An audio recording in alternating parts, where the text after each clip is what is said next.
penimbalan kawuh nger.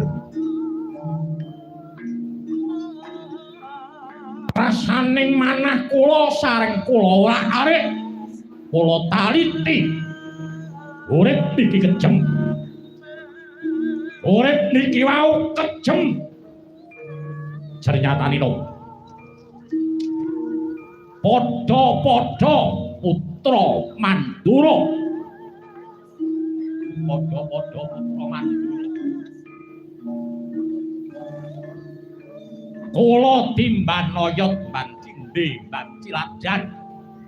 Kula banayot ban cindhe ban cilajan. Angkene Rama Prabu Basudewa cita wila-wila yen ora tresna kalih kula. Kula kepengin ngrika daya gawe cara. Kepengin ngorak-ngarik keprabon negara Mandura. Wong tuwa kempong pelot campuran. Kula ngerti sing didomo-domo. Dina semengko disebratake ning Karang Pradesan. Nyantri ana ing Bidara Kandhang. Tekad rasaning manah kula.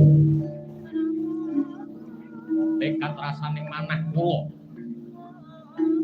Kula kepengin ngrubuhke siraping keprabon Rama Prabu Basudewa. Titi kalenggan paduka ingkang kula dama-dama dadi jago saka Sengkapura. Dadi jago saka Sengkapura.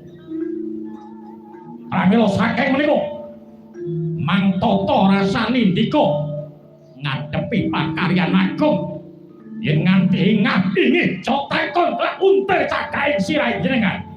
Gestoke dawuh. Lajeng kula menika kedah kadya pundi nggih? Dadi kalenggan kula tak matur marang ngasaning Rama Prabu. Kahanan ingkang tentrem badhe kula tamergoreh. Badhe kula arik. Asmane wong Mandura ben dadi godhongake ora kajen marang sapadha-padha. Bangsa bareng anggen paduka ndamel pangreka daya kula namung sumungking dhumateng karsa paduka siaga dina semengko putau ngestokake dawuh nggih.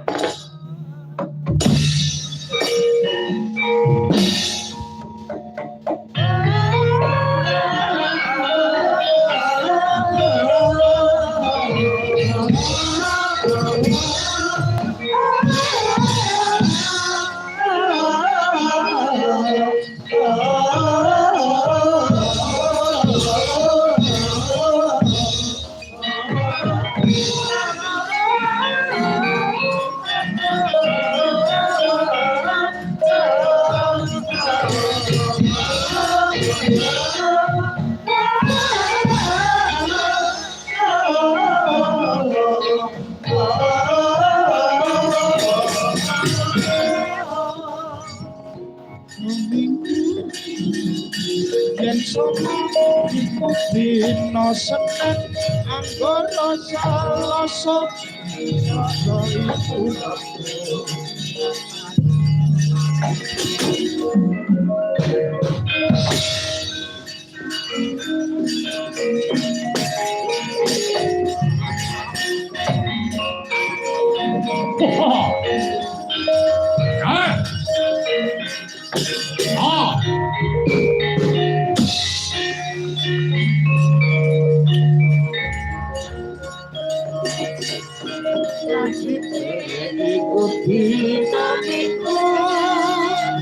yen sapa dina Senin anggara Salasa iku Rabu Respati Kemesu Rajukan Umpat Satu